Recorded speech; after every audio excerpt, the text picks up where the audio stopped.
Greetings, everyone, and thank you for joining the conversation.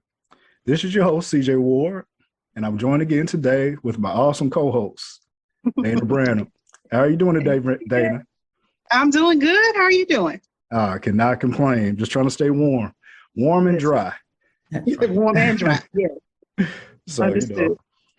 But to start us off, here at a Conscientious Conversation is termed as a conversation that only requires two or more willing individuals, an open and honest conversation, a conversation with the intent of improving the quality of life for the entire country and not just for select groups of this United Nation. So let us have a seat and discuss. So today, Dana and I are joined by the great and awesome, at least from what I've been told. I just met her today, and I'm already ready for this conversation. But we are joined today with the Mrs. Akins. Dana, would you mind introducing our prestigious guest today?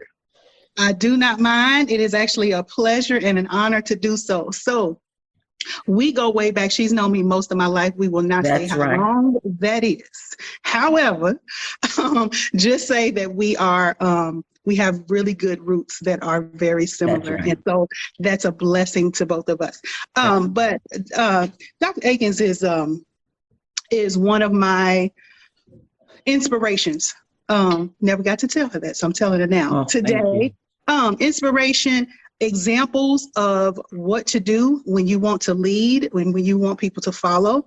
She has been an educator for over 30 some years in the Fayette County public school system, retired from there, but really didn't retire and started a new journey, still in education. And she created a movement, if you will, for Black boys in Lexington that has now grown and been expanded out to other cities and communities. But she is doing wonderful work with our Black boys in Lexington, Kentucky. Started a school, and I can remember, Roz, that when you said, I'm going to meet with Stu, and Dana, I'm going to have a school. I'm going to have a school. Now, we're going to start right here, but I'm going to have all of these grades.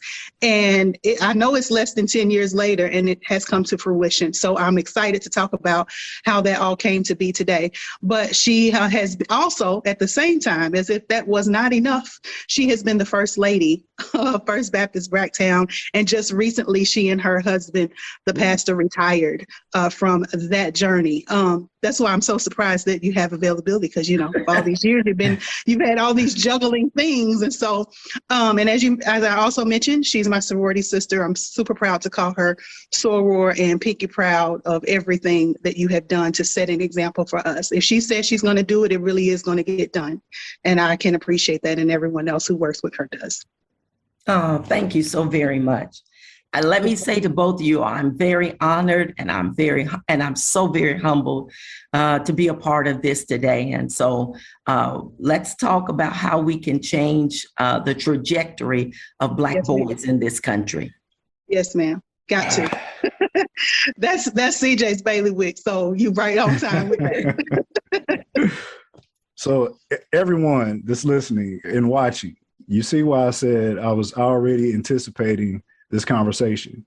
Those are topics that are very close to my heart as an educator, counselor, and a mental health professional, and with a company that's dedicated to young minorities specifically. Okay. So thank you for joining us. This is a great conversation to have, and a conversation that needs to be had. Absolutely. So could you, start off by introducing us to what you do currently, sure, and some of the things that has guided you to this point. Well, let me kind of start from the beginning. I did not realize that God was preparing me for what I do now when I was growing up. I have all brothers. I have 5 brothers. And so growing up with my brothers, I knew all the sports, went to the games, knew and was being taught what Black boys need, watching my parents raise them and being a big sister for them. And so in I got my first teaching job was at the middle school where two of my brothers were in attendance. And I never will forget the day that one of them played around and missed the bus. And he thought, well, because my sister works here, I know I can get a ride home. So he comes to me and he goes, hey, sis, I need a ride home. I said, you need to call your mother, call our mother. And he goes, you're not going to give me a ride home? I said, no.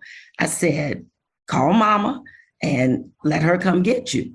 Because I knew if I gave him a ride home, he would start using me as a crutch and not living up to his responsibility of getting on that bus, getting home like he was supposed to. So that was kind of the beginning of understanding, that you have to have structure, you have to have consistency with Black boys. So I started my teaching career in 1977, and 42 years later, I'm still a part of the Fayette County Public School System.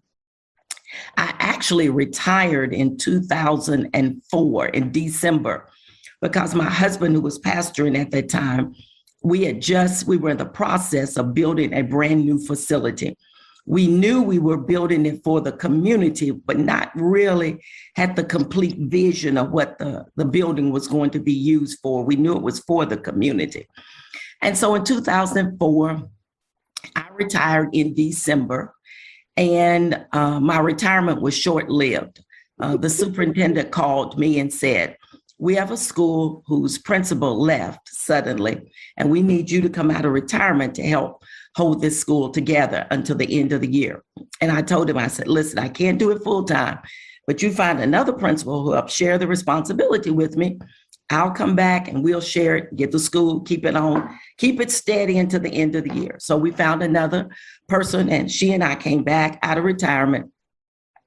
So I saw that the group of students who were in the principal's office all the time were African-American males.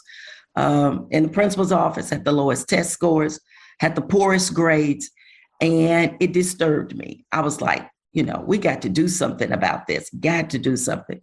So in my church with two other educators, Dr. Roger Cleveland and Miss Janae Bote. So I kind of drafted the two of them. I said, listen, we got to do something to help this school because the African-American males are just not being successful at all. And so they said, okay. I said, let's start a Saturday program. And through this Saturday program, our mission was to educate, motivate, and activate the potential for excellence that lies within every African-American male. Here's what I knew. It was in them. They just needed the right person and be in the right environment to pull it out of them. Absolutely. And so this one middle school had 106 African-American males attending there. And so I wrote this wonderful letter. Dear parent, I am so excited that your son has been selected to be a part of a program that we're going to educate, motivate, and activate the potential. I mean, you all, it was a great letter. Told them the time of the meeting, invited them. At my first meeting, how many of you all think I had? Very little. 10. Okay. So I had 10. Got those 10 parents on board with their sons. I wrote a second letter. Dear parent, I regret you did not understand how important it was that you attended this meeting. And so you will have another opportunity. At my second meeting, I had 15. And so I wrote a third letter. Dear parent, I don't understand why you don't love your son enough that you would not want him in this program. And so kind of took a little bit of Malcolm X, by any means necessary. Absolutely. So ended up with 40 boys in grades 6 through 8. And so I wanted to make a real powerful impact on them at our first meeting. So I went out to Old Don Jacobs, which is the BMW dealership here in Lexington, went into the sales manager and asked him, could I borrow a car on a particular Saturday? I wanted a BMW. And he said, ma'am, I said, I just need to borrow it. I said, I need one that has, the best of everything, right. All the, everything, the little buttons and switches and all that, a man would love and boys would love. So they were like, So I told him about starting the program. So after talking with him, he said, okay. So that first Saturday, they pulled up with this brand new, beautiful BMW. And I told the boys, I said, how many of y'all like this car? They said, yeah. And so I said, look at all of the, different things it has on it. So the guy was showing them. And I said, how many of you all would like to own a car like this? They said, we do. I said, well, guess what? We're going to help you buy a car like this. To own a car like this, you won't have to bounce a ball and you won't have to sell any drugs. Yeah. All you need to do is use your mind. And so we went inside and Dr. Cleveland, started leading the conversation about why they were not performing well in school and what was the problem. And here's the thing, they thought being smart was acting white. Mm-hmm. All right. So how do you kill that devil? And so we went out to the University of Kentucky. I got an African-American male in med school, the law school, one that was in engineering. We found about 15 African-American males, got them to where we were meeting. And so they all came in and they told, who they were, where they were from. My dad is in prison, but yet I'm in law school. Mm-hmm. Another one told, they gave, told I'm from Detroit, I'm from Atlanta, I'm from St. Louis. And so they told who they were. And so Dr. Cleveland said, if being smart is acting white, then what do you call this? Right. Yeah. And it was like a light bulb went off. Mm-hmm. And they got an opportunity to see themselves. Here was somebody, single parent home, dad in prison, coming from other parts of the United States. And so we started seeing a change in their grades. We offer tutoring, we offer mentoring. And so the way we start every BMW session is called the Power Story, where we bring in another African-American male who tells his story, the good, the bad, the ugly. We've had ex-cons to come in. We've had presidents of universities to come in. So these men can share their stories. And so, and then our mission is to educate, motivate, and activate the potential for excellence that lies within African-American male. But then we have what is called the WELL principles. Number one, they're to be well-behaved, because here's what I found out. The reason why many of them act up in school, nobody's ever taught them how to behave. Number two, they're to be well-mannered. Yes, ma'am. No, ma'am. Yes, sir. No, sir. Please. Thank you. Those are words that will open up doors for you. Number three, they're to be well-dressed, because you dress for success.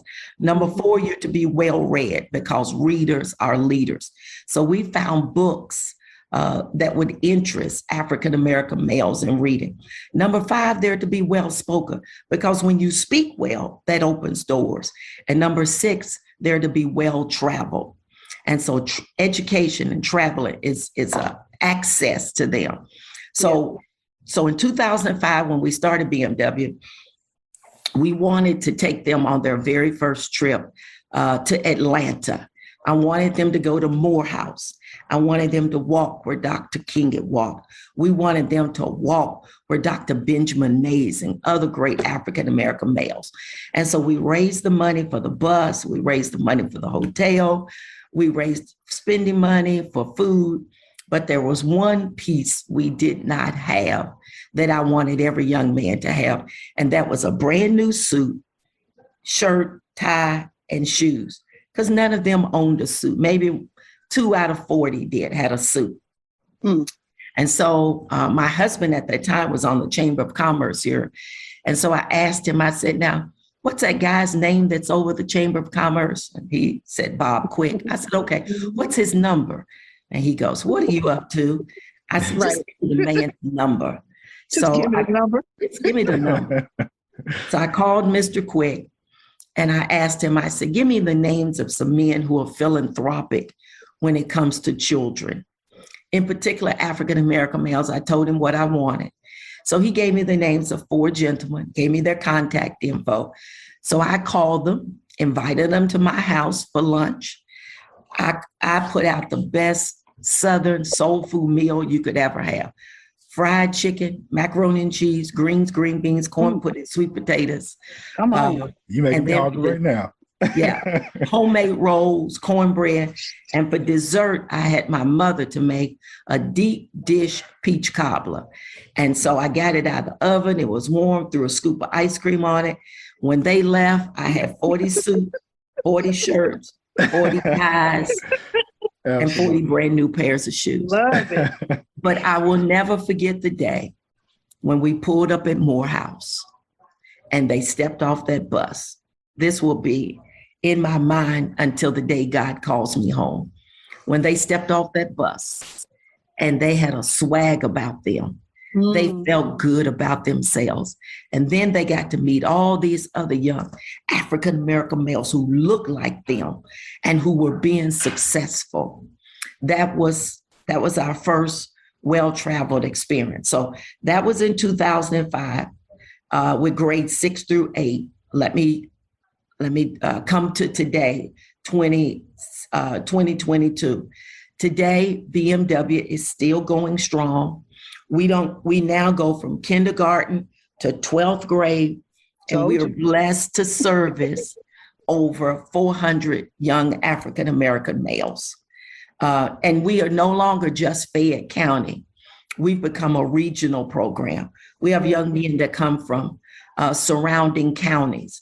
And so we kind of have become a regional program. And so you all have, let me stop it and let you all ask questions. And then I'll kind of transition to how we got to full school. Okay, great.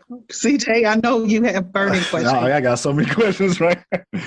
First of all, I just want to say, I literally tip my hat to you. Thank you for your service.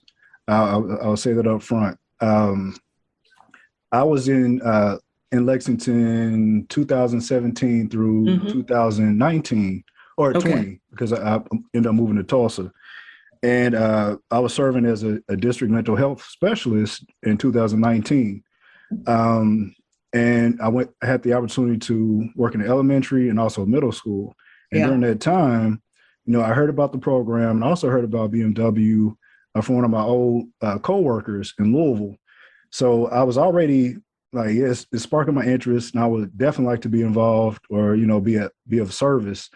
But so it's good to connect with you right now. Having served African-American males, young males, and particularly from lower socioeconomic groups, the identity of self, the importance of that. And by you saying the trip to Morehouse, when they got off the bus and they were in a new environment and exposure, right? What's the importance of exposure and self-identity, not just as it relates to young males, but also as a society? How far can that push us, especially as far as the Black community? Well, we have to realize the media does so much to negate our African-American males. The media puts so much negativity out there that we're fighting that. Right. And then you also have to look at the culture, the counterculture of music, how that, what they see there. And then, of course, with athletes, here's what we tell them. Hey, I love basketball, love the NBA, love college ball. But why settle playing for a team when you ought to own the team? That part. Well, right. And trying to help them to or be the general manager. It's interesting because 2 weeks ago, I had a gentleman who came and did the Power Story, who has a doctorate degree in sports management. He said, I never played sports a day in my life. He said, but here I am. I get to do basketball, football. I get to teach all of he's a professor at a university. I get to do all the sports. I never played, but I'm doing something that I love. And so just them understanding that, you got a little guy who's, he's not going to be any bigger than 5'2". And you want to, go to the NBA. You don't want to kill his dream and his identity of what he wants to do, but you are navigated into a different pattern that he can still do what he loves, have passion with it, and still be successful. And so that exposure can do so much in helping them to understand. And the other piece is getting them out of their environment, showing them there's more to life than just Lexington and the community that you live in.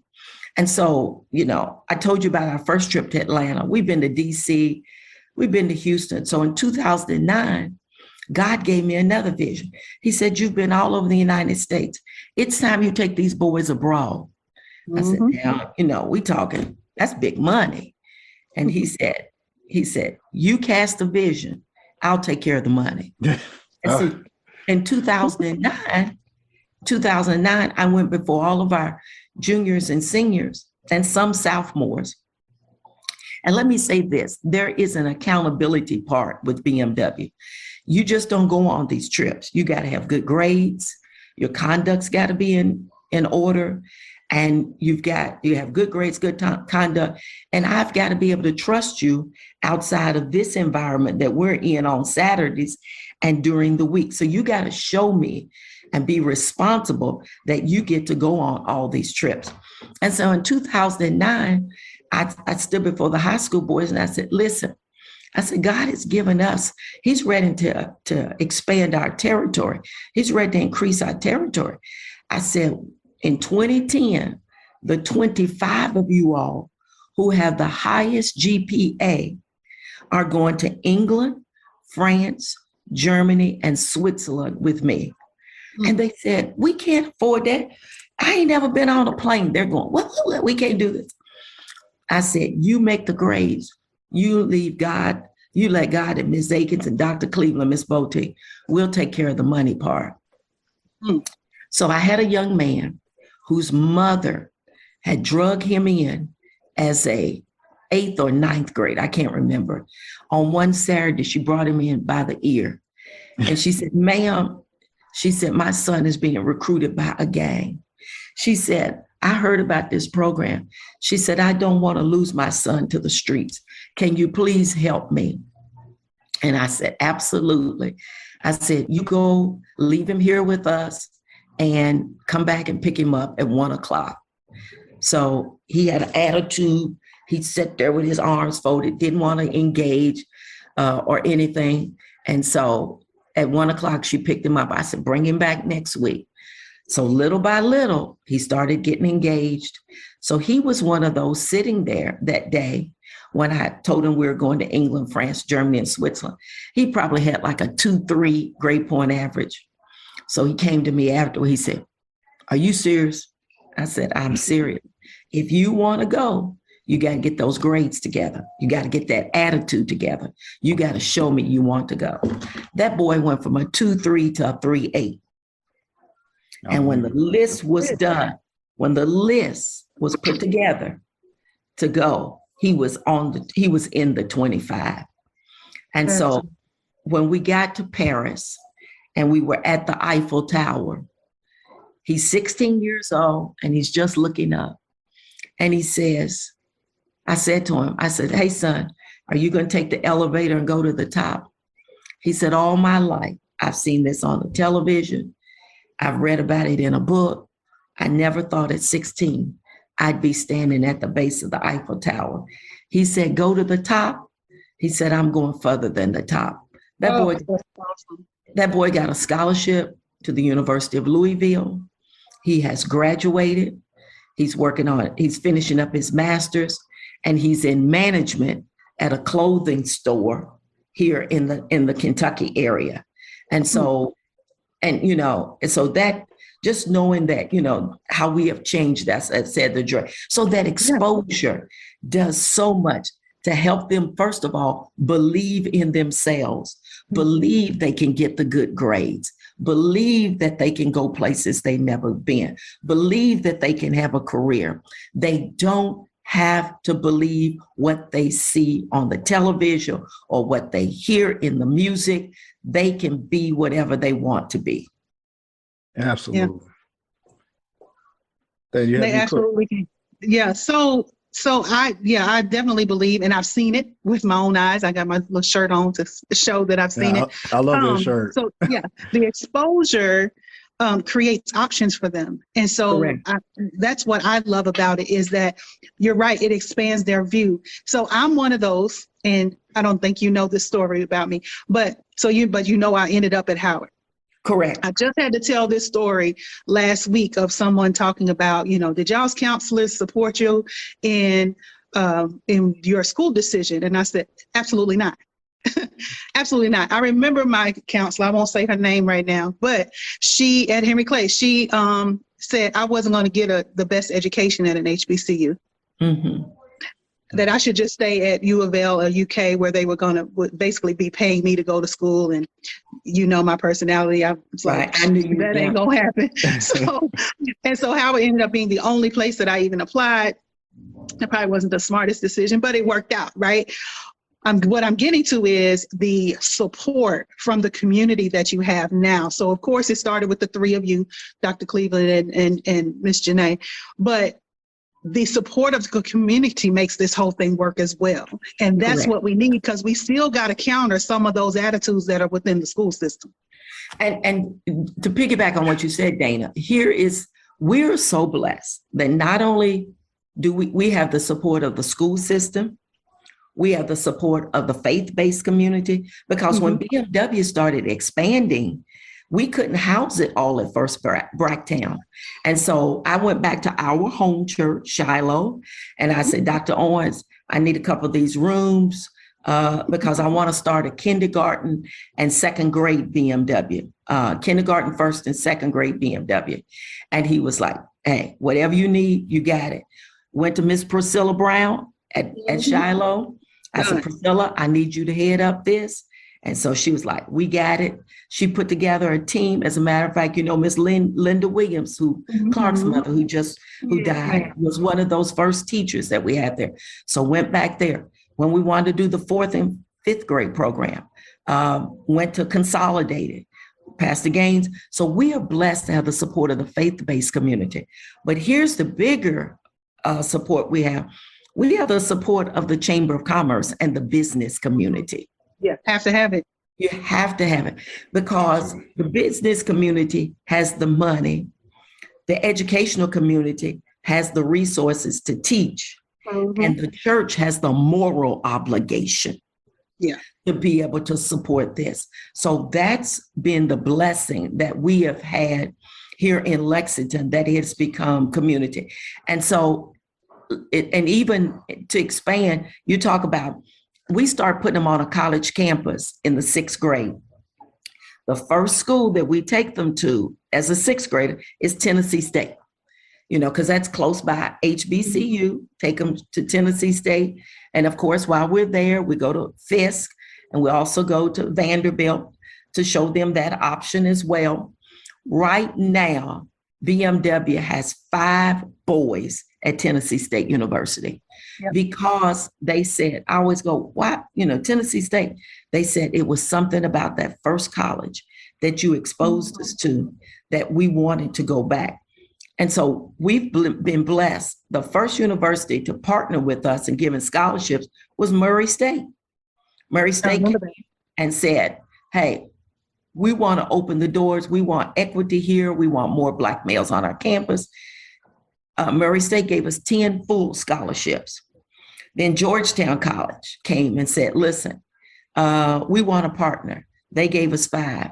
And so the University of Kentucky, they eventually came on. They gave us 20 full scholarships. We have scholarships. Couldn't let those others outdo them. Yeah, that's right. University of Louisville, we have scholarships there. We have young men who've gone to Prairie View. We took a trip down there. We have our first one going to Howard. He has been accepted to Howard. We have 2 at Hampton right now. And so giving them that exposure. And here's what we tell them. Like you said, the counselor says you can't go there. but we have our own counseling system. We have our own college and career coach who helps them get those scholarships, and who we also do lots of ACT prep classes. We start them in the 8th grade, getting them ready for the ACT by exposing them to the vocabulary. In 9th grade, then you start getting exposed to the type of questions in math and English. In 10th grade, we, as a matter of fact, the lady who does it is from Charlotte. She flies in once a month and does ACT prep. And so we want them to get great ACT scores, because that is another playing field that they try to say, you can't get into this school because you don't have the ACT score, and that kind of thing. And so what we did, Asians, honey, they teach their children how to take the test. So we took a page out of them and said, look, we're going to teach you how to take the test. And then when you become a senior, one of our big ceremonies that we have is that, parents go to the games and they, they wear those jerseys that say, my son is his name, and they have on the back number 25, number 86, showing everybody their number. Well, we have a ceremony. And so anyone who scores 24 or higher, their parent gets a jersey with their son's ACT score on the back. Oh, I love that. Yeah. And so that gets the parents involved. They make sure they get to class. I want one of them jerseys. So they make sure, I want that jersey. And so we've been blessed to have 5 young men score 30 or higher on the ACT. And so those parents, honey, they wear that jersey with such pride. And so that gets those parents involved in saying, I want one of those jerseys. If you can be proud of what they have on the football field or on the basketball court, you ought to be proud of what they're doing academically. Absolutely. Absolutely. And one of the things I also love that you all do is the college signing day. Yes, that's a biggie. Our seniors, we do academic signing day, where, we're from Kentucky. That's basketball is big here. So that's a big to do when a young man announces he's going to the University of Kentucky, puts that hat on. Well, we do academic signing day where all of our seniors put a hat on and sign where they're going academically to college. And so we bring in nationally known speakers for that. Their parents come, all their family come, and we do it at a hotel and have a big luncheon. And so that's a big event that our seniors look forward to, where they actually say where they're going to school. And that reinforces that academic piece. And expectation there. And listen, it does not matter if they're going to UK, Kentucky State, Howard, if they're going to BCTC, which is the technical school, you still put that hat on and say, I'm going to this place and this is what I'm planning to do. And so it also is that accountability piece that you've said this in front of all those people. So you don't want to let us down. Right. Absolutely. I have so many questions. I've been trying to narrow it down, but I would say this because it's funny. I was actually number 25 in school, so actually my mother had that shirt, and also my sister. So that support goes a long way, whether it be on the sports or academics, right? And to validate, not that I have to, but just for an example, because I don't mind using myself if it could help somebody else out. So you're talking about exposure, the importance of identity of self, and then you spoke about being intentional and having plans for these young scholars going forward. And I wanted to, discuss that because, I mean, as Dana just said, she was talking about her counselor. Honest to God, like I couldn't tell you who my counselor was in high school. I think I only stepped in the counselor's office maybe one time, and that was to sign some papers so I could, send off to the university I was going to, which was University of Arkansas at first, and then I transferred to University of Texas. Although I had support from my parents and my immediate family, that support from community, that support from other agencies is huge. Yes. And the reason I'm going to use myself, and you were talking about, not just, young males, but just people, period. You can do more things than sports to get you to college. That's right. One of the things that was always told to me, you have to, basically was said, hey, you get a scholarship in sports, you just go to college. Once you graduate, you'll have a job, everything else. But that wasn't true. No. And right. I want to use myself as an example. This is, not for bragging or anything else. This is just trying to use it as an example. As an athlete, God, just through determination and, God just, connecting the dots at the right time, I was seated as number one in the world going into college in a triple jump. Wow. And I didn't know my worth. I did not know my worth because I allowed myself to be in a position, being naive, being from West Kentucky. I try to get into college preparatory programs, trio programs, and I was denied because I didn't meet the classifications. Right. Like I was on the honor roll and everything else, but they were like, oh, well, you had a parent that went to college. And I'm just like, so they're supposed to know everything? Like, right. So I get to college and I allow this university to convince me that I couldn't do architecture because I was an athlete, in track. I allowed them to convince me that I couldn't do football and track because track wanted me to get points for the university to win national titles. Although there were at least 8 or 9 other guys on the team that played both sports. The reason why I'm bringing this up, there can be students that slip through the cracks. Absolutely. Right?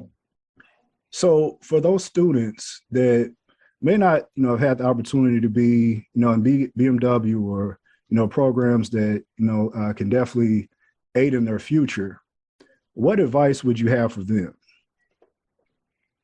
Well, that's one of the things that we still are pulling our hair out about, is that we have to help our young people to understand you've got to take advantage of every opportunity. Like with BMW, there's no application, there's nothing. Whosoever will, let them come. To be able to get in, to have these opportunities and all of that. And so we've had young men who've reached out to us and said, I want to be in BMW, but, my parent is not in support of it. And so we try to find someone who lives in their neighborhood who can give them a ride to BMW. And then this is my 42nd year in education. As a part of Fayette County. I'm part-time now, but a lot of these parents, I taught them in school, or I just got a book from Bakari Sellers. He just wrote a children's book called Who Are Your People? And he talks about in it, that's one of the things that we have lost as African Americans, are knowing whose people you are. If somebody came over to your house, and they had never seen them before, the first thing your parents or grandparent would say, who are your people? And you may not know the child, but you would know somebody who that child is related to. And so because of I've been around so long, I may not know the child, may not know their parent, but I may know the grandparent, and I may know the aunt, the uncle, somebody that I can reach out to somebody in his circle and say, look, he needs to be in this program. We can help, if the school's not doing what it's supposed to do. And then I have people who've never been in BMW, but they'll call me and say, they want to put my child in special education. And someone told me to call you. And so, give me the history, what's going on. We tried to make ourselves available that you just don't have to be in the program. You can still use us as a resource to help your child. And if I can't help you, at least I can point you in the direction of somebody who can help you. And so that's what we have to do is, and I tell people all the time, of the 400 boys that are in BMW, only maybe 6 are members of my church, because this is not about my particular church. It's not about my home church. This is a kingdom program. Right. And it's about all the young men in this, in this area or this region. And so that's what we have to do. We have to help parents to understand, ask for help when you see your child falling through the cracks. And it may not be the school, but call somebody that's a resource, and that resource can help you with, filling the crack and keeping your son from going, the wrong path. Yeah. We got to reestablish that village. We got to reestablish the village. Yeah. And it's coming together slowly but surely. It's things. Yeah. So of course the program you've talked about. So Carter G. Woodson, right? Yes. Is a whole fairly new development in the life of BMW. That's so correct. Tell us about that. Let me tell you a little bit about that. Okay, so in 2010, I call 2010 our big transitional year. That was the first year we took a trip abroad, and then in 2010, the superintendent of Fayette County at that time, he was getting calls from people like, I want to get my child in BMW. How do I get my child in BMW? Getting emails. So he called me and he said, Roz, what are you doing out there on Saturdays and Tuesdays that these people are calling wanting to get their child in? So I told him about BMW and everything. And he goes, are you serious? You're doing all of this? I said, yes, sir, we're doing this. Plus, by this time, we've added Tuesday night. We call Tuesday tutoring. So you can come and get extra help on Tuesday nights and all of your academic subjects. And even if you need it on a Thursday night, we'll do that too. So I told him about BMW. He said, well, I want to see if what you're doing on Saturday is really making a difference. I said, I know it's making a difference. I get all their report cards. I get their behavior data. I said, we've moved kids out of special ed, all of this. He said, okay, but I need the data from here. I said, okay. So he asked me for a list of every young man who had ever been in BMW, who was in it then. And so I gave him that list. He ran it through the data at central office. Mm-hmm. About 2 weeks later, he called me back. He said, I need to see you in my office. I went, oh, Lord. So I go down there. He said, do you know what you're doing? Do you realize what you're doing on 2 days a week with these boys? I said, I told you. He said, the boys who are coming to you on Saturday and Tuesday, African-American males are outperforming other African-American males in reading 24%. In math, they're outperforming other African-American males 36%. He said, Roz, and he said, I'm looking at their conduct. I mean, you all are really doing something. I said, I told you. He said, okay. What can we do to help you? What can we do as a district to invest and do more to help you? I said, here's what we would like for you to help us have a program or school where we would have the boys every day of the week plus Saturday. I said, we need our own school, our own program where we would have them 5 days a week and we would continue with BMW. He looked like Arnold on different strokes. What you talking about, Willis? What you talking about, Willis?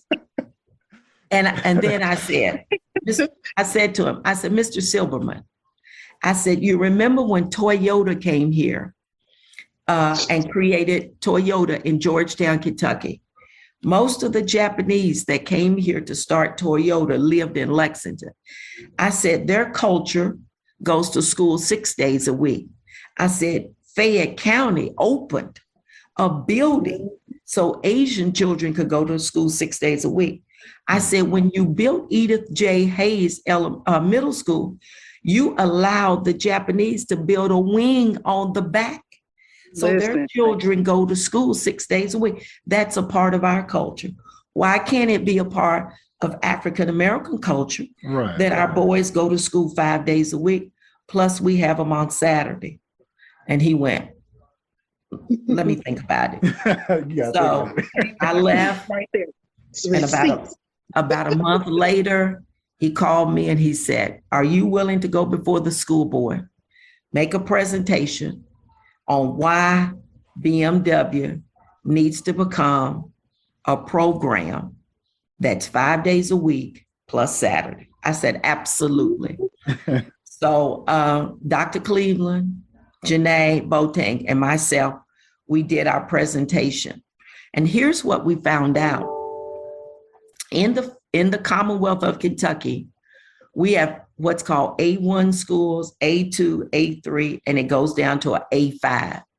A A5 program is a innovative, creative, specialized program that meets the needs of a particular group of students. Well, A5 programs were being used all across the Commonwealth, but guess how they were being used? As programs for alternative schools for kids who were bad. Yeah. See, that's a special innovative program. But yeah, you had created it for kids who have behavior issues. And then they also used it to create programs like SCAPA, which is a creative arts program. You're doing it for specialized kids. So I said, why can't we do a creative, innovative, specialized program for boys of color? So he was like, you're right. So the three of us made a presentation before the school board on why we needed something 5 days a week. And we showed the data on what we were doing just 1 and 2 days a week. I said, why can't we do this 5 days a week? So the school board voted unanimously to give us our own specialized school and program. And what was so great, we got to name it, we got to claim it. No, we got to name it. We got to set it up. We got to handpick our teachers because we needed teachers who understood the vision. And we got to choose our administrative team. And so that was in 2012. And so what else we did? Janae was selected because she had the experience with BMW.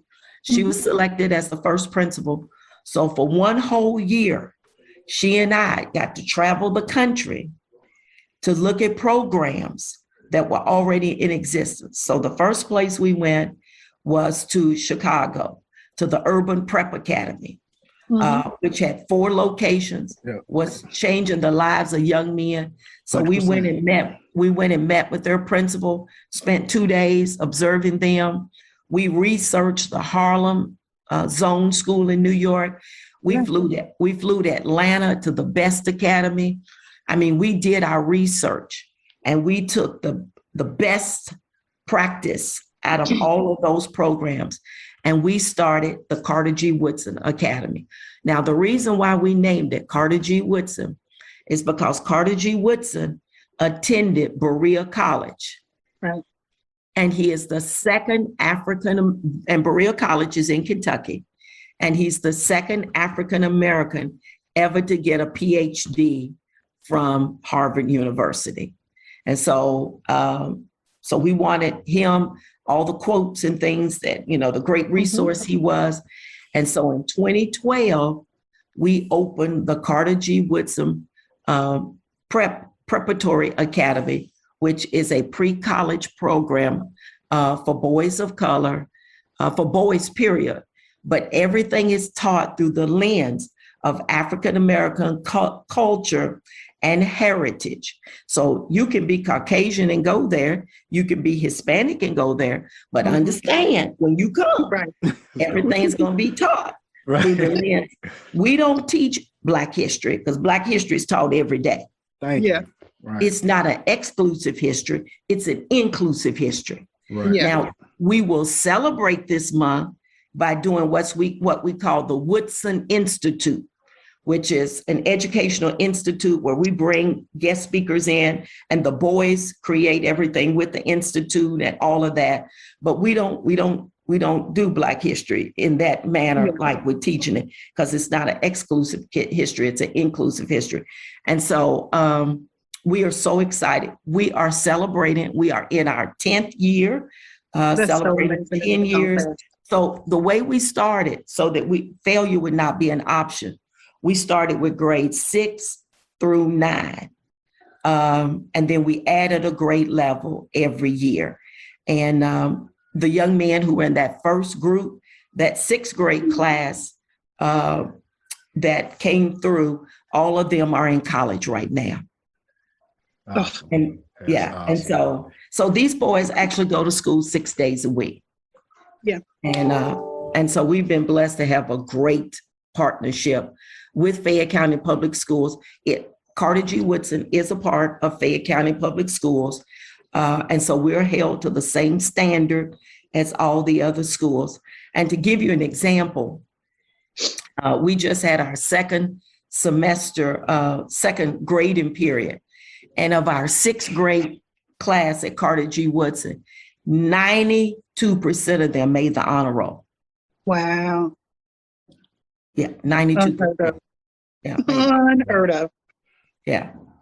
Oh, Thank you so much for your service. I'm amazed by the process of it all. Yes. Right? And of course, I've been kind of in tune with it with you, but just the process and the forethought that you had to say what you just said, where you started with certain grades and then added one, Right. even with the Saturday program and calling on the other churches to add in, all of that amazes me. And I love that it all came together, right? And it Yes. makes perfect sense when you think about it that way, but that's usually not how people go. Well, Usually people go straight on in, but yeah, and let me say this too. Because of the success of the Carter G. Woodson Academy, I was hired by Jefferson County Public Schools to help them start the second preparatory academy for boys of color. And they named theirs the W.E.B. Du Bois Academy. right. So in Louisville now we have the W.E.B. Du Bois Academy.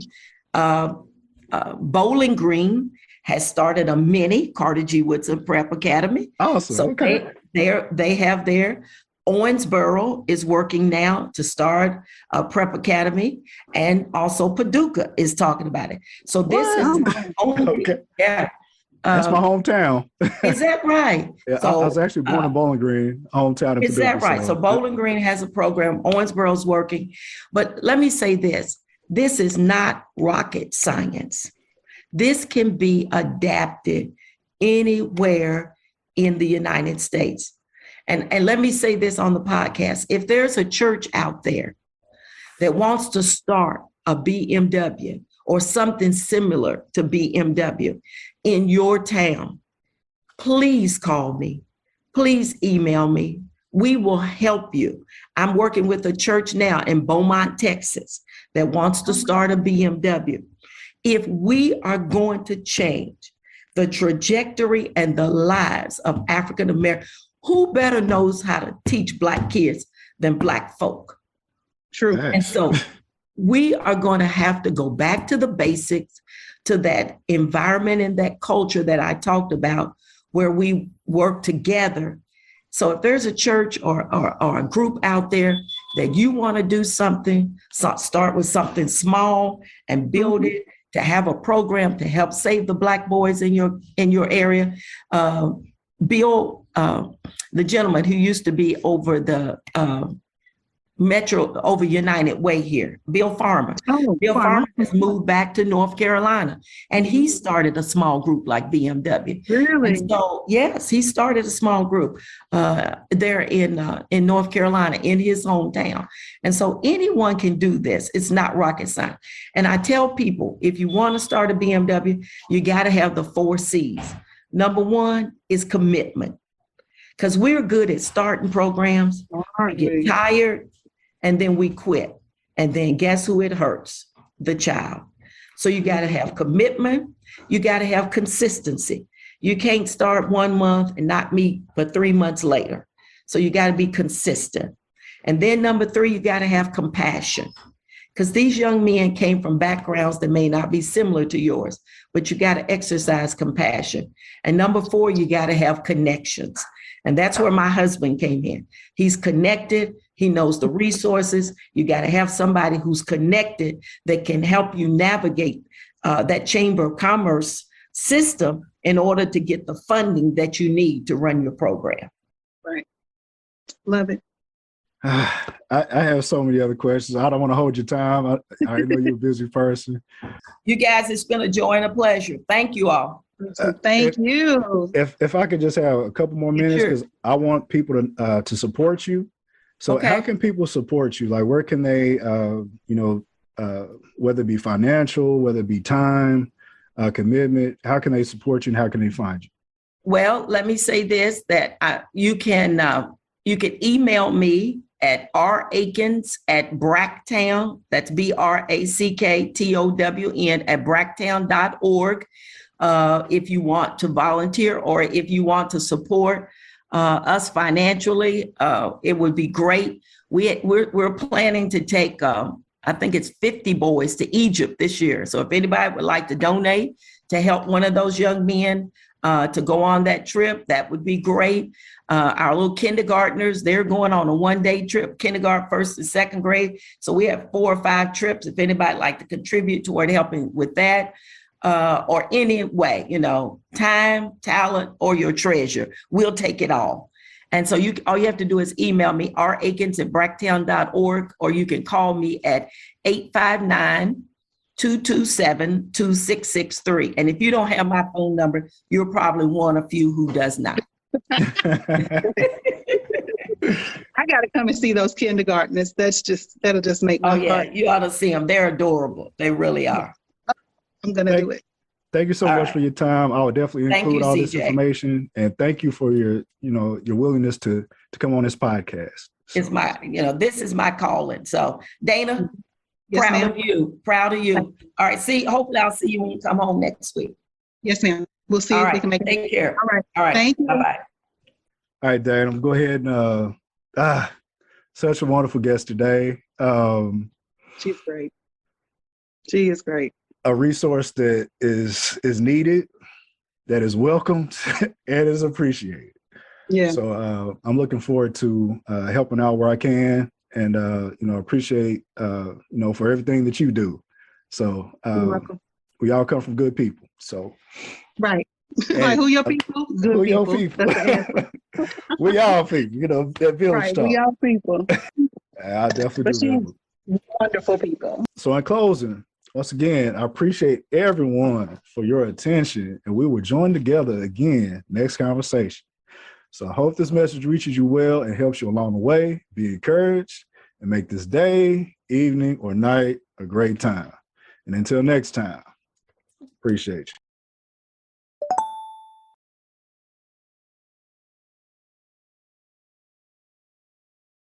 Nothing ever was handed, all about respect, never about ego. Wish I could have retired a long time ago and disappeared way beyond the trees. But my homies kept influencing me, said they needed to hear my lyrics, like my flow, cause they felt my spirit. Plus the people needed to hear it, a conversation with conscientious lyrics.